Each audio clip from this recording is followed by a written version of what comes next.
Welcome to Between the Covers, the show for readers and writers and lovers of books.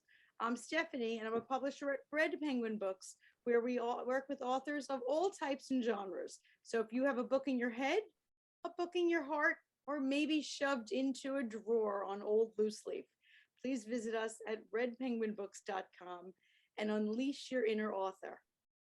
I am beyond thrilled today to be joined by authors who have undoubtedly unleashed themselves and for the best possible reasons. And you will be so inspired by the story behind Tragedy to Triumph, the story of Tom's heart. Tragedy to Triumph just released this week and is the #1 new release on Amazon. The guys and I were talking before we started filming in multiple categories, the #1 new release on Amazon. I'm so thrilled. I'm especially thrilled because that #1 new release means more impact. And that's what this book is all about, is more impact. Tonight I have author Pete Radigan and Jim McGrath, who is the keeper of the story, who is entrusted with getting it into this book. Let's take a peek at a video trailer for Tragedy to Triumph and hear the story in Jan's own words. Tragedy to Triumph, the story of Tom's heart, provides an up-close, personal look at the journeys of two individuals facing death as they present their individual perspectives as the donor family and the recipient.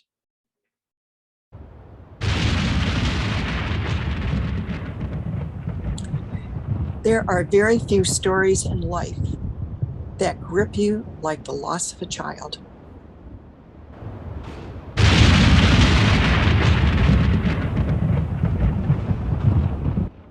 When that story hits home, it can feel like your very heart is being ripped out. This story is about life and death.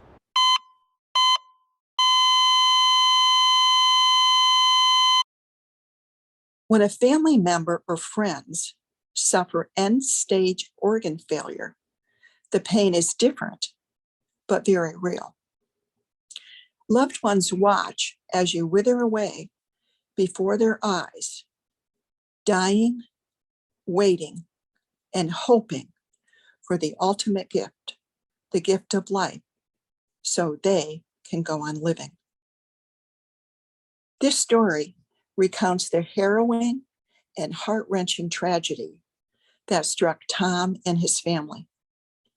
At the worst moment any family should ever have to deal with, Tom's parents said yes to organ, eye, and tissue donation so the lives of others could be saved and enhanced. As Tom's mom, it offered me hope in the midst of despair, a purpose in the midst of tragedy, and light in the darkest night of my life. So thanks so much for joining me. Let me start with you, Pete. I'm so thrilled that you're here and we made it to this day. Yeah, thanks. It's really good to be here. Oh, thrilled to have you. And you know, how does it feel to be a #1 author? You're floating on a cloud? Well, I never thought of myself as a really great writer, but I had a great partner, several partners. Yes, absolutely. Without Jan as my other half, not my wife, but my other half in writing, and Jim pulling it all together. It was a team effort, and never could have done it without them, and we couldn't have brought it to life without you guys. You know, Pete, I'm so glad you said that about a team effort, and your writing team really is, and that's so interesting. And so is your heart, a team effort, and that's really what we're here about, is talking about how one life affects another and how life is a team effort. Yep, definitely is. So before I introduce Jim, can you dial us back and get us back to a little bit of the story? Your co-author Jan is not with us today. I'm sure she entrusts you with the story. So can you bring us back a little bit?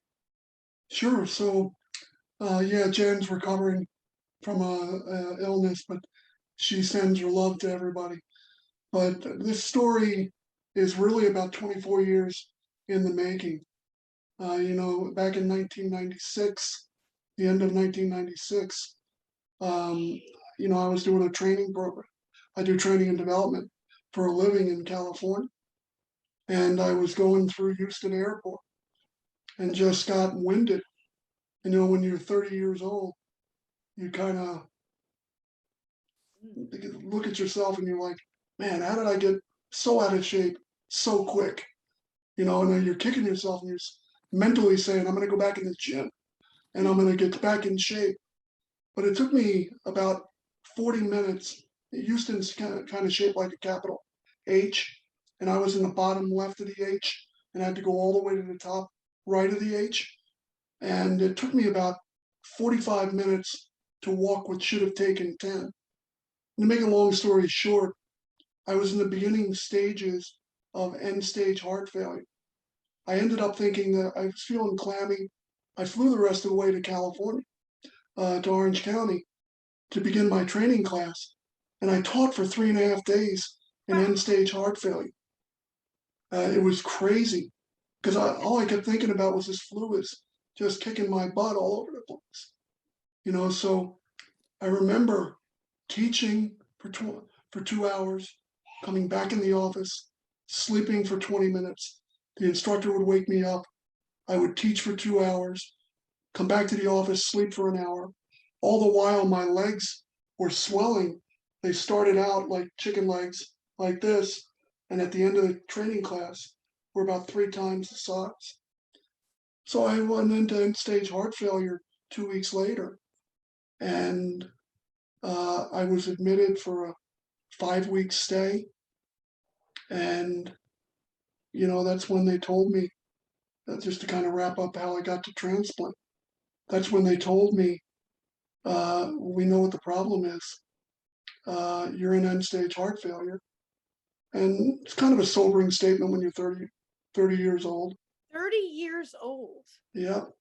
And I said, well, I had put myself through college with working in pharmacies and stuff like that. So people in heart failure took medicine and they just go on with their lives. So I said, all right, what medication do I take? And I'll just be careful and I'll just go on with my life.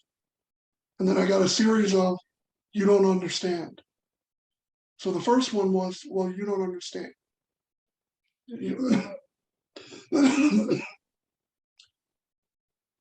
You're in end stage heart failure. And if you don't get a heart transplant, you're going to die. Oh. Well, I have 4 sisters. No correlation to why I needed the transplant. Sorry, ladies. But I have 4 sisters, mom and dad, and 2 that are all averaging 5'8", 6 foot, and 2 doctors that are about 5 foot nothing. And we're surrounding them. And when they told us this, there was a collective gasp. But I'm kind of a realist. So and I'm not trying to be cavalier, but if the choice is having a heart transplant or dying, I choose living for now. You know what I mean? And so I said, well, all right, schedule the surgery. Let's get it over with. And they said, no, you don't understand. We're going to send you to New York Presbyterian Medical Center to Dr. Donna Mancini, and they're going to evaluate you to see if we can give you a transplant. And I was like, well, wait a minute. Didn't you just tell me that if I don't get a heart transplant, I'm going to die? And now you're telling me if I don't, that you're going to evaluate me to see if you're going to give me one? Right. Yeah, and so I went up to New York Presbyterian, and that's really where my part of the story, for Tragedy to Triumph, the story of Tom's heart, really begins. I waited when you're evaluated, and if I'm rambling on, stop me. But when you're evaluated and you're placed on the list, you go through a litany of tests. My legs were so swollen when I went up to see Dr. Mancini. I had gained 30 pounds in water weight. Oh. What a story. Just I'm imagining a 30-year-old, like you said, in the prime of your life, traveling across the country, running your work, doing all of these trainings, and then suddenly finding yourself flat on your back for weeks Yep, on end, hoping that you qualify. right. And then they put me through a litany of tests without getting too much medical jargon. They do a catheterization, which is where they have to use medication to lower pressures around your heart that's in heart failure. Hmm. And if they can't get the pressures down with medication, the transplant won't be successful. Well, they did 5 catheterizations and they couldn't get the pressures down. Oh my And they God. were going to do one more. And so, I grew up in an Irish Catholic family. So I called my mom and I said, look, they're going to do one more catheterization. And I want to pause here because uh, one thing that I really need to point out, uh, it may sound like, yeah, right, Pete, but when you're going through this, you realize very quickly that what you're going through is nothing compared to what your family is going through because they have to watch their loved one wither away before their eyes. And there's nothing that they can do except wait on a family at the worst moment of their life to make a decision to provide the gift of life to you. So coming back, my priest came up and my mom's somewhat tenacious and she called Father Pat and Father Pat said, well, isn't there a minister at the hospital? And my Father Pat's not a people person. So my mom said, and if you know anything about my mom, and Jim knows her, Yes. she said, Pat, I'm coming to get you now. You better be ready. And if you know my mom, you know why Father Pat was ready. So he came up, gave me the rights, and I said, don't give me the rights, I'm not dying. He said, no, people get confused. It's a blessing for the sick. I said, okay, that I'll take. So he gave me a blessing. The next morning I went down for the 6th and final catheterization. Pressures came down. And a week later, I was released status 2 on the UNOS United Network for Organ Sharing waiting list, which means that I'm on the waiting list for a heart, but I'm not the most sick. So I accrue waiting time. But all those people that are on the list in the hospital would go before me. Gotcha. But if I ever had to be hospitalized, I would immediately jump up and go to stay at status 1 and there. So that's kind of how I ended up in heart failure. And I waited a year and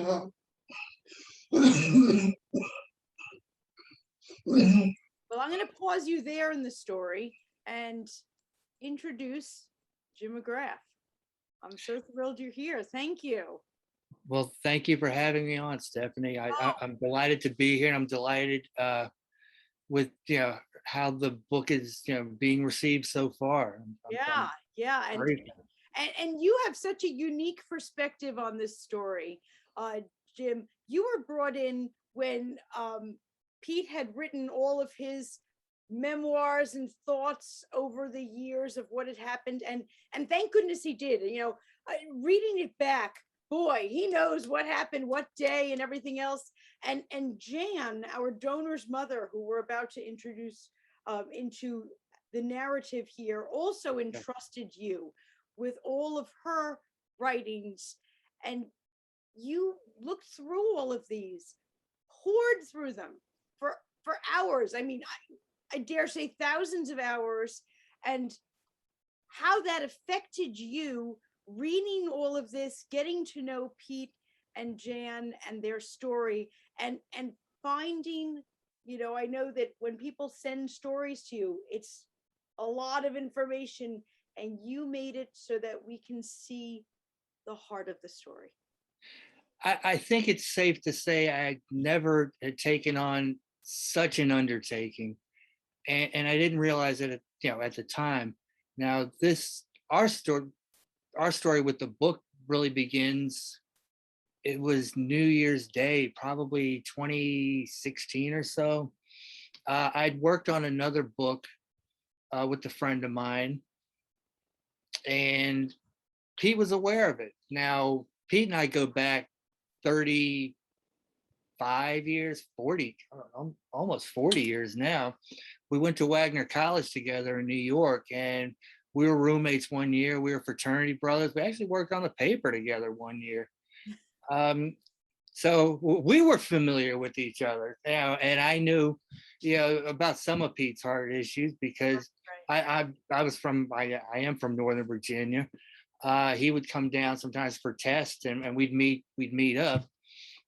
So I was somewhat, aware. I certainly wasn't aware of the heart issue. Obviously, Pete wasn't either. Right. No, exactly. Yeah. So, And, um, and Jim, this is before Facebook, isn't it? it was funny. I was going to say that we didn't have social media. We started chatting some back. Because of social media, we could keep in touch, say after 2010 or so. Right. But yeah, this period in the 90s, while all of this was going on, I was aware of it, but not, well, I shouldn't say not to the extent, because it was picked, Pete's story was picked up by a national news show. Yes, tell me about that. And you got back on track with it. What was going on there? More so, yeah, it was ABC's Turning Point, and so help me, I don't remember who hosted it, but the concept was, as opposed to 60 Minutes, that would put 5 or 6 news stories together in an hour. Turning Point was going to make itself different by devoting 1 full hour to one story. Right. And for an episode, they visited Pete, and this is where I, and certainly many other people, became aware of just how desperate his situation had become. Right. And fortunately, at this point, Pete, when that was aired, were you then qualified for a heart transplant? I was, the turning point was during the time that I was being evaluated. Mhm. And then after I was evaluated, I was on an original show with Dr. Robert Mishler, who ultimately did my surgery. He's now at Montefiore Medical Center in New York, and we still keep in touch. But he brought me on he said, would you be willing to talk about xenotransplant, which is animal organs into humans if there weren't enough organ donors, because pig valves are being used for humans today as valve replacements. It's a common course of treatment. And so, like I said earlier, when the choice is death or give it a try, people will literally try anything. And I said I would defy anyone to say, if you're staring at death's door, will you not try something? And so I gave that perspective.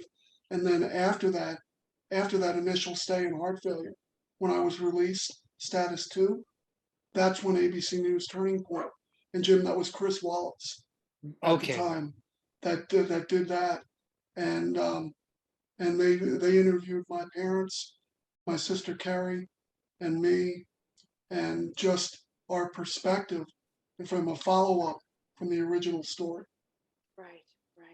I just want to introduce now the person who is at the center of our story, who unfortunately is not with us, and that's Tom. Tom was just 16 years old when an accident took him from us. Just 16. And his mother made the incredibly difficult but life-giving decision that Tom's organs would be donated. Tom had the foresight to talk about this and mention it to his family so they knew what his wishes were, which is an amazing conversation that I'm really praying that tragedy to triumph, the story of Tom's heart, makes families around the country and around the world have that conversation so that people are not left not knowing. But just 16 years old when tragedy befell him.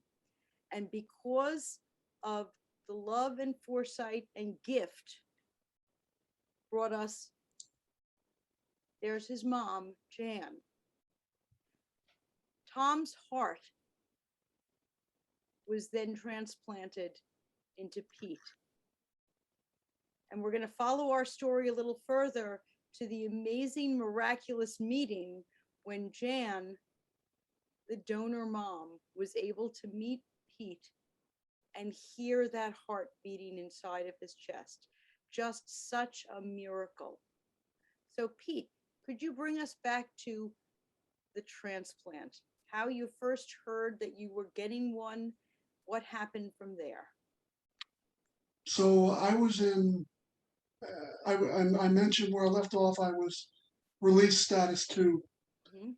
A year and a quarter later, about a year and 2 months later, in April, April 17th, actually, of 1997, I was brought to the local doctor's office and they decided to admit me.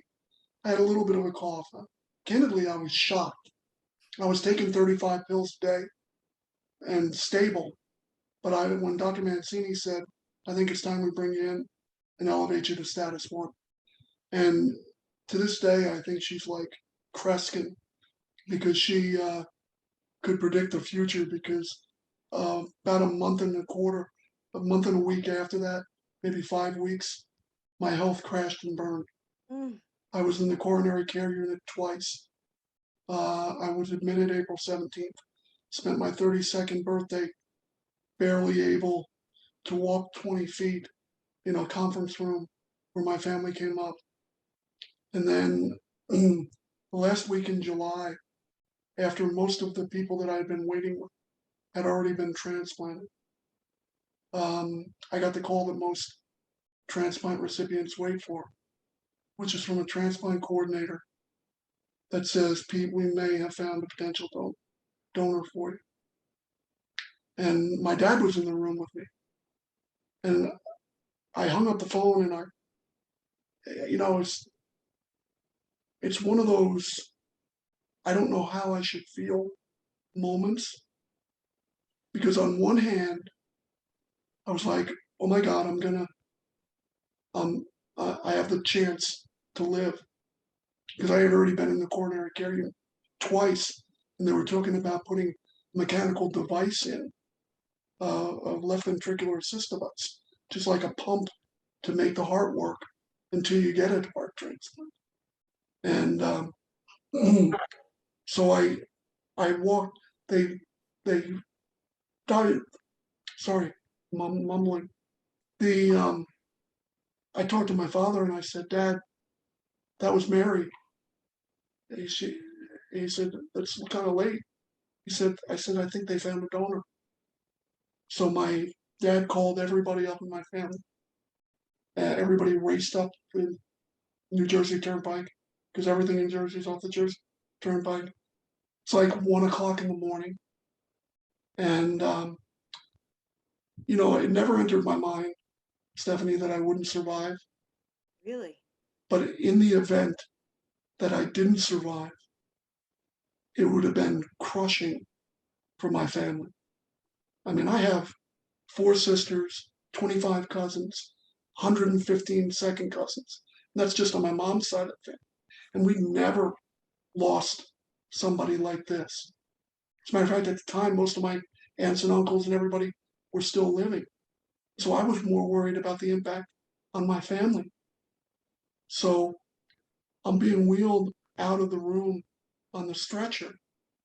And I need to set the scene for you and create kind of a mental picture because it's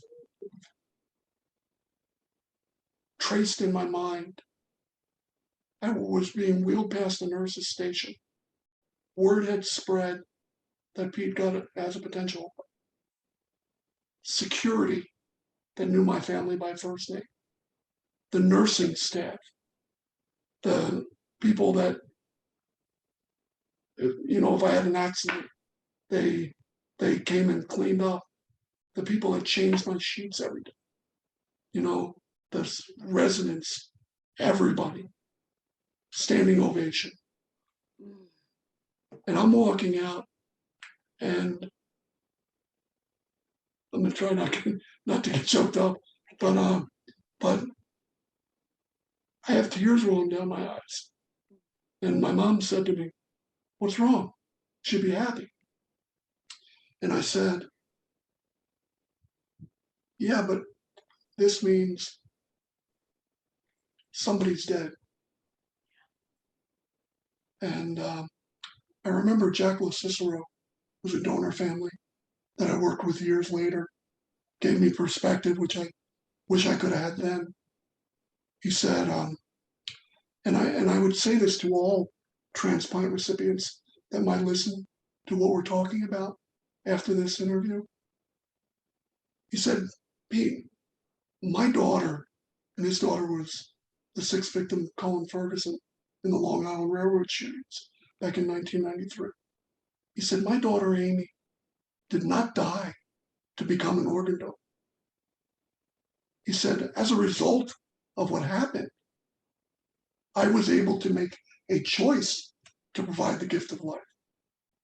But my daughter didn't die to give you a heart.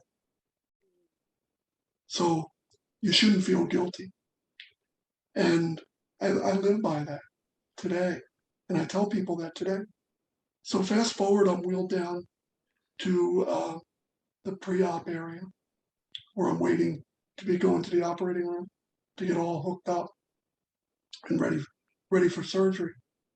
I had a micro recorder. I mentioned that it never entered my mind that I wouldn't survive. I left a recorded message for my mom and dad, for my sisters, and I was telling jokes. I swear, I was not even a little bit nervous for the surgery. I really wasn't. I figured I'm going to go to sleep, and I'm either going to wake up or I'm not. If I don't, I'm going to be in a better place. Mhm. If I do, I'm going to be in a better place. So how can I lose? Right. Yeah. And so I was telling jokes. I had everybody and the nurses roaring. And then as I was going to be wheeled down, I called my father over, and he said, I remember he looked at me, he said, "What the hell is this?" I said, "I'm going to see you later, Mhm. but I want you to wait 20 minutes till I leave and then play this for everybody." And, I went in, they hooked up all the IVs, and about 20 minutes later, they came in and said, "Pete," and by the way, Dr. Oz Mhm. from the Dr. Oz show, he was supposed to do my surgery. Really? Yeah, but Dr. Oz and his team came in and said, "Pete, we're sorry, but the heart was damaged, and so we're not going to be able to do the transfer tonight." So I had about 15 seconds worth of self-pity, because, I mean, you're waiting. Yeah. I was in the coronary care unit twice. I didn't know how much longer I was going to survive Right. waiting, and now I have to wait again. And I had about 15 seconds of self-pity till I walked out and saw the faces of my sisters and mom and dad who had already been told. And I said, "Hey, I got to be close. Let's go get some pizza and enjoy some time together." Like that was really going to make anybody feel better. But then a week later, on the night of August 4th, I got the call from the transplant coordinator again, and they said that we found another heart. Same thing, same ride down. This time everybody was more relaxed, more nervous, because I think they saw how I took it. And when I tell you I was relaxed, Stephanie, who in their right mind, before giving anesthesia, on the surgery table, waiting for a heart transplant, would be so relaxed that it was 1 o'clock in the morning again. I was tired. I fell asleep. And when I woke up, I was transplanted. Wow. And now there were other things that happened, Sure. but on August 5th, I got the gift of life. You did? That's, Pete, unbelievable. And I feel like I was there. I feel like I was there. August 5th, and look at Tom here. And I'm going to read an excerpt from your book. Your book was written so much in journals and in entries and in writings that were going on in the moment or soon after that were entrusted to Jim McGrath. But these are Jan's words about what was going on while all that was happening to you. On a warm summer night on August 2nd, 1997, I had just hung up the telephone after finishing a conversation with a friend just before 11 p.m. I walked toward my bedroom to get ready for bed when the phone rang. It was Tom's father telling me that Tom had been in an accident and the ambulance had taken him to a country hospital nearby. His father was waiting for the helicopter to arrive at the small hospital to transport Tom to Erie County Medical Center, the trauma center in Western New York. Jan and her family went through a day and a half of wondering how the scans would go. And they showed that Tom had actually already passed and was simply being kept alive. She continues, after waking up the next day in this nightmare, I stayed in contact with the staff of the ICU. I started planning the funeral service and contacted those individuals who would participate. Later that day, I spoke with the ICU nurse about 2 p.m., who reported that a breathing test had been performed and another test would be performed much later. So even though I was busy making funeral plans, I knew that I had time to return before Tom was pronounced dead. Due to multiple interruptions, my sister and I left home later than planned, became lost en route and parked in the wrong parking area. As we entered the hallway of the ICU, we were welcomed by anxious relatives, friends, and the minister, but Tom's father was relieved to see me but broke the news of his pronouncement of death. We then answered questions, signed consents for organ donation, as well as talked to the minister about funeral services. How can a mother fathom that her son is dead? He still looked alive as I entered his room to say goodbye, as the sounds of the respirator kept his chest rising and falling. His skin was pink in color and he was warm to the touch, but I cognitively knew that he was brain dead. I put my arms around him one last time amidst the tubes and a respirator. I said, Tom, I love you, and I'm glad that God chose me to be your mother. I will miss you a lot. I consoled myself knowing he was safe, alive in heaven, his death a mercy of God, and I would see him again. The next day, as I awoke, I lay there trying to believe the unbelievable. I wrestled between not accepting it and compelling my mind to assimilate its truth. It was all too much to bear. On that day, August 5th, the paper read, motorcyclist dies of injuries. It did not, however, mention that lives were saved due to organ, tissue, and eye donations. I instead focused on my belief that he was alive in heaven. I read the obituary in the paper, staring in disbelief. Maybe someone will tell me this is a bad dream.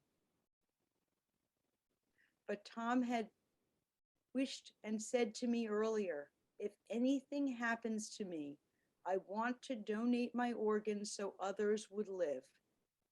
Organ donation would be Tom's legacy, his request fulfilled, and honor bestowed as 4 lives were saved and many others enhanced.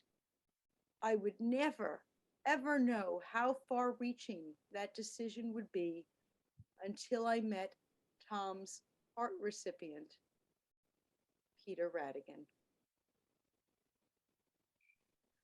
So while Pete, you were going through such a time,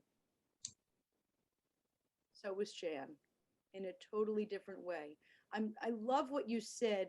Please remind me who said that about his daughter didn't die to become an organ donor? It was Jack Cicero. He worked with me on a nonprofit that I ran for 10 years, teaching donor families and recipients how to put their stories together for public education, to literally tell stories like what Jan and I are doing in this book. Right. And his daughter Amy was the 6th fatality of Colin Ferguson in the Long Island Railroad shootings. And he gave me that advice. Well, one piece of advice among many. I remember him also telling me, when somebody dies, it's the big pink elephant in the corner of the room. If you want to honor the person that's passed, don't act like they're the big pink elephant in the corner of the room. Ask me about my daughter. Ask me to tell a story. Tell me a story that you remember about her. But don't act like she didn't exist by not acknowledging who she was. And to this day, when somebody dies and I see them, I say, I'm very sorry. Tell me about them. Mm. And it immediately, it breaks the ice. Because what do you say to somebody that's lost a loved one? Right. Just celebrate their life. Great advice and great insight into the organ donation process, if I might, that the person didn't die to become an organ donor, but through organ donation can live, as Tom saved 4 lives, including yours. Right. And, organ donation, because I want to point out, one of Tom's organs, a kidney, went to an African American boy. So I want to point out, organ donation has no race, religion, or creed. It's just the gift of life, or the gift of healing. Yeah. As I read there, she said 4 lives were saved and so many more enhanced through tissues, through eyes, through so many different ways that Tom lives on. Right. And in others. And tissue and bone, all of that is, today they say, it's an additional healing to hundreds of others. Unbelievable. And that's something that I so want, and I'm sure your message today with this book also is getting the word out, so that others will make this decision for organ donation. Right. One of my dreams for this book where I can literally impact the next generation of organ donors. Because for you and I you're much younger than I am, but for people like you and I, our generation grew up somewhat afraid of organ and tissue donation. And I always believed that it's just something that happens to somebody until you can put a name and a face and a personality with transplant. Because then it's real to you. It's a person. Yeah. It's a living thing. You can imagine if it was your mother, your father, your sister, your brother, a good friend, and then make a decision and then share that decision. But my dream, Stephanie, is that high school kids and university kids would learn about organ and tissue donation, be given this book so that they can have both perspectives, Mhm. and then actually call their local organ recovery organization. Those are the people that approach donor families like Jan in the hospital and say, I'd like to have a donor family or recipient come in and bring this to life for my students. Mm. I've done hundreds or thousands of those in the 24 years I've been transplanted. And we have almost 100% of the students that send notes back to us that say, I went home and I told my family what I wanted. And remember Jan's words. That's amazing. That's Tom told me that I wanted. So at the worst, my message to everybody is at the worst possible moment, the worst possible moment that any family could ever have in their life. And you're asked at that moment, do you want to provide the gift of life? When you don't even want to think about anything but your loved one that just passed away. But if you knew that their last request was to provide the gift of life, it could make a very difficult decision a little bit easier and give that last gift to your loved one and give the gift of life and save lives.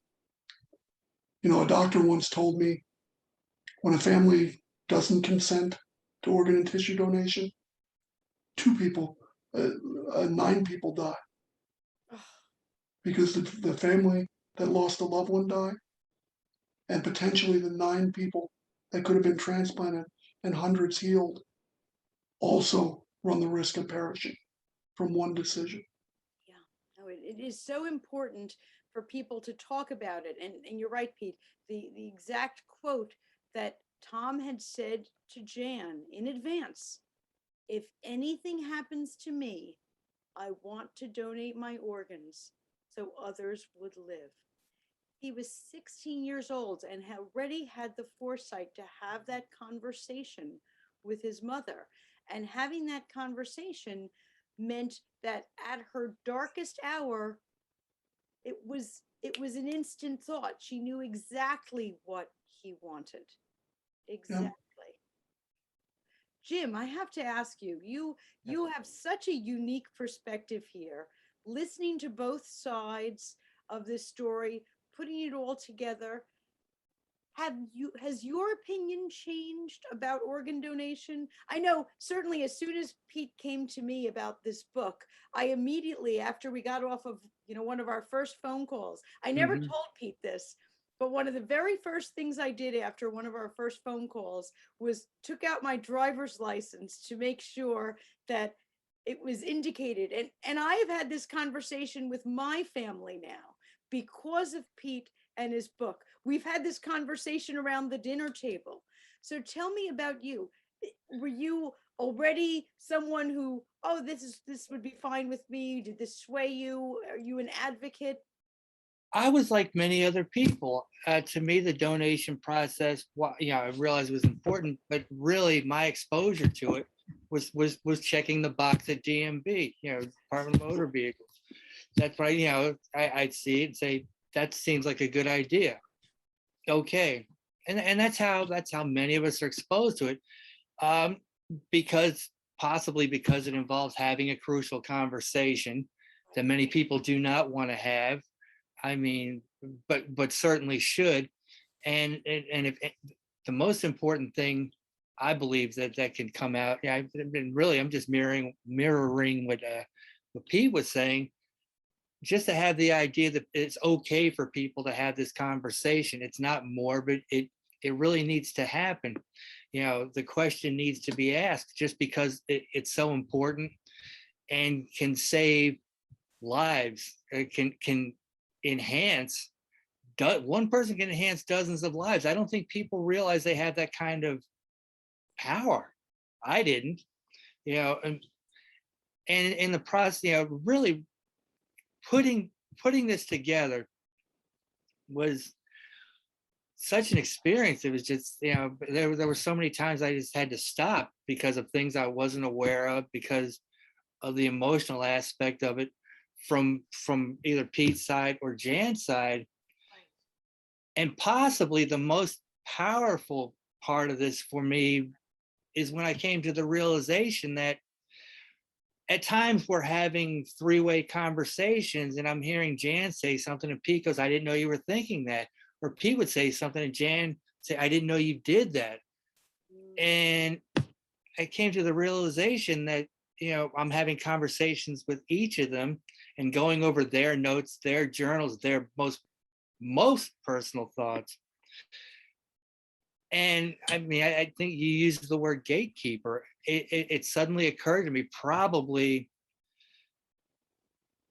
in the final 6 months of putting the book together, just what a important task this was, and just how the responsibility that they entrusted me with. It was amazing. I hadn't seen it quite that way in the beginning, but once as things came to fruition, it's like, wow. I mean, they really, you know, it was more than just handing over a journal or sending notes or having, you know, answering some questions. This was really take an aspect of each person's life that was so meaningful, and just saying, you know, now, as I said, I've known Pete for almost 40 years. I've still not met Jan. We've talked, we've certainly talked on social media, but you know, the truth is we have not physically met yet. So to think she agreed to turn over these, you know, the artifacts, the thoughts, the details, the poetry, just everything that she put into telling about her son Tom. It was a little overwhelming. It still is, thinking about it. Just Yeah, and I have to say, the book never would have come to fruition. I mean, when Jim says we dumped massive amounts of paper and writing and ramblings in some cases, repetition of stuff. What Jim did was put it together in a sequence that enabled Jan and I for the next almost year and a half, Jim, that sounds about about a year and a half, to actually go in, edit, and Jan and I spent hours and days and weeks. And then when we finished, we went back and did it again. We must have went through it 8 times because it had to be right. And it was truly a team effort. No, Truly, yeah. I, you know, from what I initially sent them, the final result is about a third of what I sent, absolutely. you know, was basically cut out. Now, I could read some things, I could see some repetition there, but my feeling was, these are the words that were spoken, these are the sentences that were written. I don't want to start going in and thinking I have the right to change anything. If this is what you wrote, if this is what you said, this is how it's going to be presented. Yeah. I'm through this whole editing process, I was glad, you know, they went back and said, maybe we don't need so much. It doesn't help the story. No, it's You know, very what- It difficult. doesn't help tell the story necessarily. You know, what Jim had was the what. This is what happened. Mm, What Jan and I needed to be able to do was then go in and say, this is what happened. This is why it happened. And And this is how we felt Right. as it was happening. Because everybody that's going through heart transplant or any other type of transplant will be able to relate to exactly what I articulate in this story. From the family interaction to how they feel, to the interactions, to surgery, to rehab, to what went on with Jan and her side from the organ donation. But we had to do that. And so Jim did his part by sequencing it. And then we did our part by peeling out what Jim really, like he said, he couldn't say, I'm going to pull this out or pull that. Yeah. Mm. And well said, Jim. It's so much that you had to do, Jim. It's unbelievable. And like you said, you're very respectful and cognizant of the fact that this is their story. Exactly. And that was, Absolutely. I want to bring us a little further in the story, approaching this picture that I just adore. After the transplant, the miraculous meeting. And I'm going to quote Jan here. As I went to the mailbox that day, there was an envelope from UNYTS with an enclosed letter from the heart recipient. It was written in October 1997, 2 months after Pete's heart transplant. I was curious as to why I had not received a letter before. I contacted them and they told me they were trying to send a letter out now. I wept as I read it. I called friends and family to share the wonderful news. They shared my excitement. My tears were happy and sad. Happy that Pete was doing well, and sad that Tom was no longer here. It was good timing since I was heading towards the first anniversary of Tom's death. The letter was full of gratitude. Reading his story made me realize that Pete would have lost his life if he did not receive a heart transplant. Since I received that letter 9 months after he wrote it, I asked UNYTS to check on how he was doing.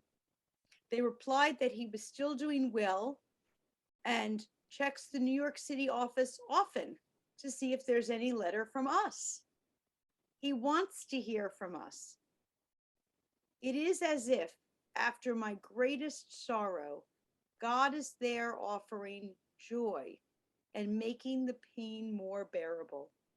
I felt motivated to meet him. In the book, it goes on to describe that incredible meeting. Pete, can you bring us back to that meeting, please? Yeah, I should touch just, Jen in her message had questioned why it took several months for me to write the letter. But I had a couple subsequent surgeries and rehab. And when I was released, it was in September, and it was about 2 weeks after I was released and physically 100% or 80% that I was able to sit down and write that letter. But it turned out that the day we met was exactly a year and a half to the date of my transplant. So it was February 5th or 6th, somewhere around there, of 1998 that we met. And so 1999, sorry. And so I was doing a training program. I was back on the road because I was transplanted August 5th of 97. For those of you that think people are sickly after, I was transplanted August 5th of 97. I was back at work full time December 1st. And I flew 100,000 miles in the air that following year doing training programs. So I decided that through communicating with Jan, that I was going to meet her. She lived in Niagara Falls, New York, and that I was going to meet her in Toronto, Canada. So I was doing a training class up there. My whole class knew that I was meeting the mother of my donor because I was a little bit off teaching that day. Can't figure out why, but I was off. And of course, the restaurant that we chose to meet was in the hotel. And somebody in my class found out where it was, and my class was eating in the restaurant on the other side. I didn't even see them until we were halfway through dinner. And 12 people were like looking over. Earning so- their extra points. Yeah, so when we met, the conversation was a little bit slow, but Jen's friend Kathy was with her, and Kathy is a super sparky lady that could, talk your ear off. And I mean that with love, Kathy. But that made the conversation a little bit easier because Kathy filled in a little bit. Then we went back up and I invited them to her and Kathy to my room. And that's when that picture was taken. It dawned on me that you have no idea. So first, when she walked in, we embraced for about 15 minutes. And you have no idea how many emotions can coexist at one time until the mother whose son's heart is beating in your chest. One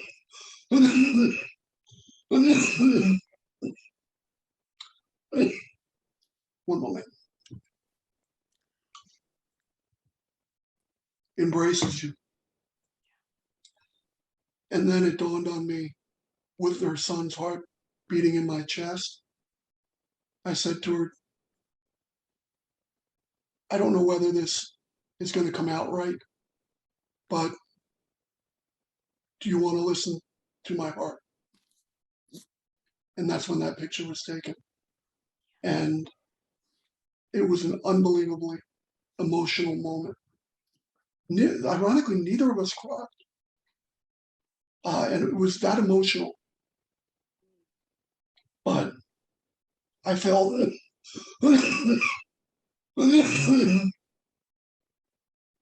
privileged and an enormous responsibility to take care of this precious gift that Jan's family gave to me, that her son gave to me. And,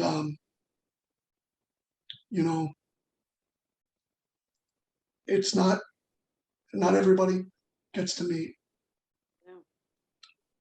but it has been a great experience for me. Just amazing. Thank you for bringing us back to that moment because I can only imagine the emotions in that room. And as the story continues on, I know that Jan was able to be part of your life and even attend your wedding. And what a gift to be able to see that gift of life continuing on, beating inside another. That's just unbelievable. I have a couple of facts here that I just wanted to mention about organ donation. I know that Jim was mentioning about sharing with your family and how important that is. And that's so, so true. In most places, if you have signed on and said that you would like to be an organ donor, your wishes will be granted.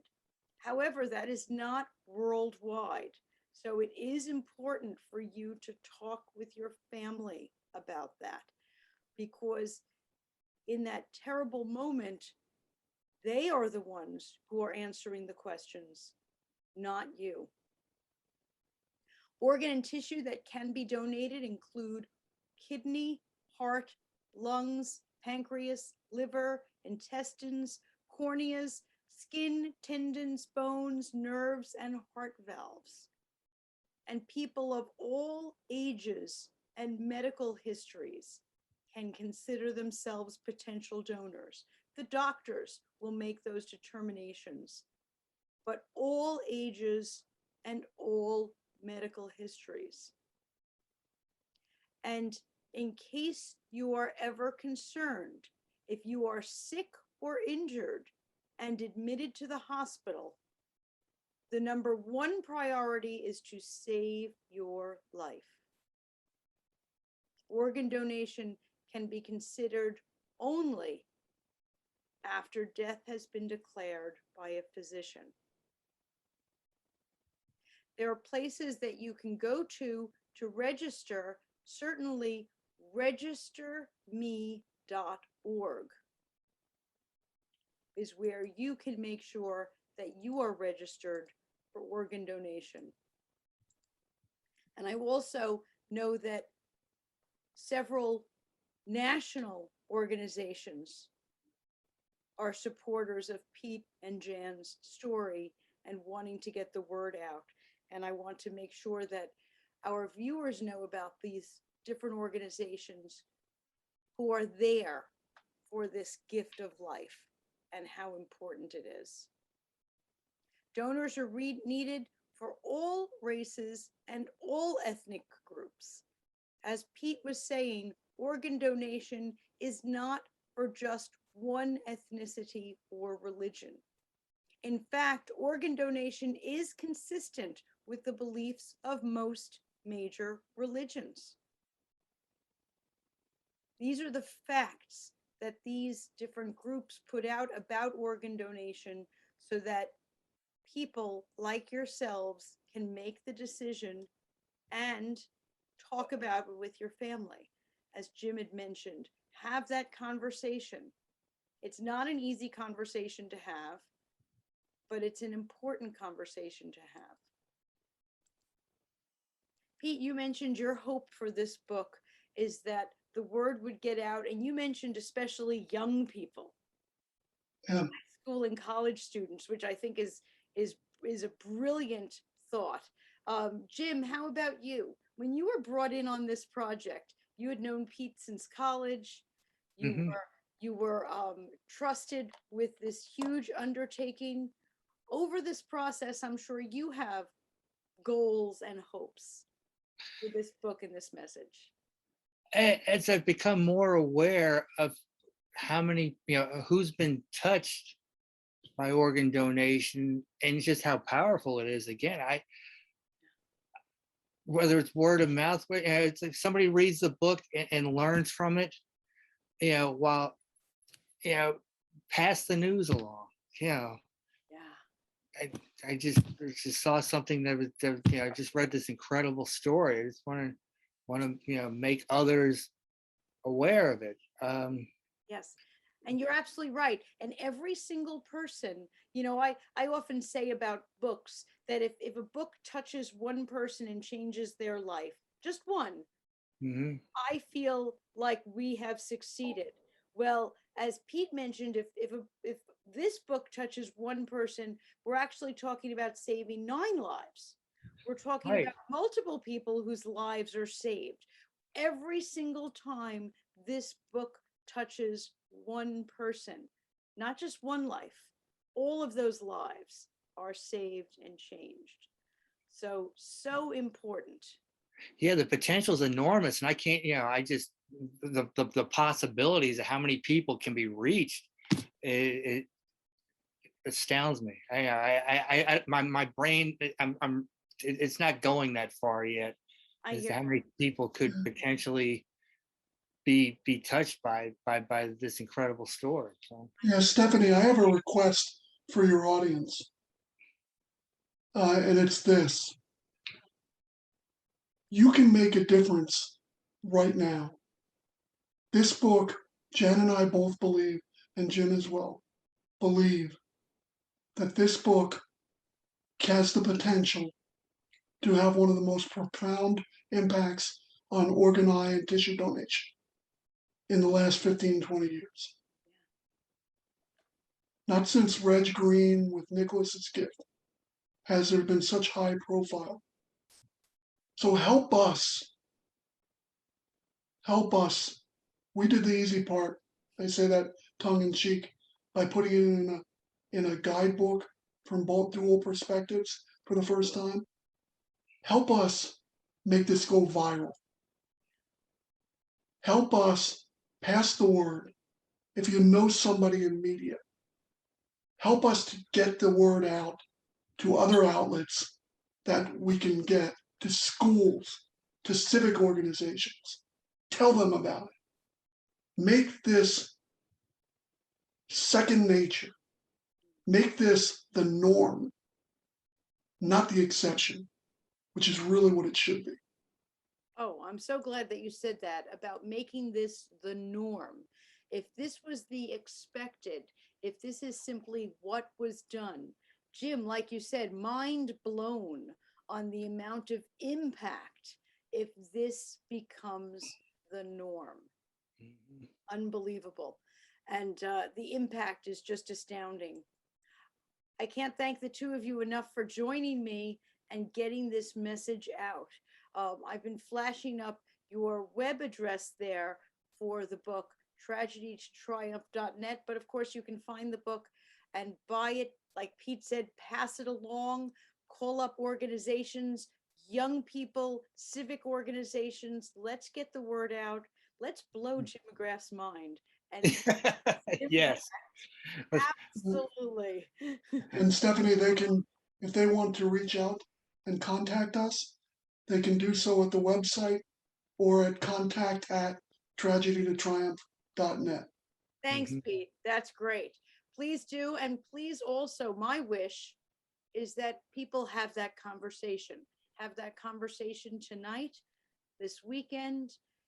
It doesn't have to be a sad, depressing conversation. It's a life-giving conversation.